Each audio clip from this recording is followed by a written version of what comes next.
Welcome to Kenton's videos. Enjoy the video. You start by matching your sequence to the camera and dropping a LOG clip into the timeline so no scaling surprises occur. Apply Lumetry color to the clip and resist adding a creative LUT yet. You want a neutral baseline first. Once done, use the Basic Correction tab to set white balance and exposure, lift or lower exposure until midtones look natural because getting levels right now prevents color shifts later. Next, shape contrast and recover detail. Increase contrast modestly, pull down highlights, and lift shadows to taste so you preserve dynamic range. Then move to curves.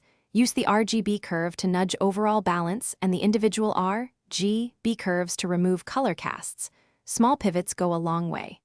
Make sure to monitor the vector scope and waveform so skin tones sit near the skin line and highlights don't clip on the waveform. Finish by dialing in saturation and vibrance carefully. Boost until the image feels alive but not garish, and check skin tones again.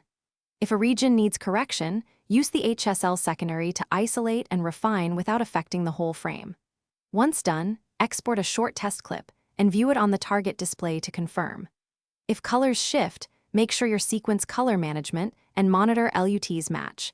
Mismatched profiles are the usual culprit. Thanks for watching. Consider subscribing if we helped you.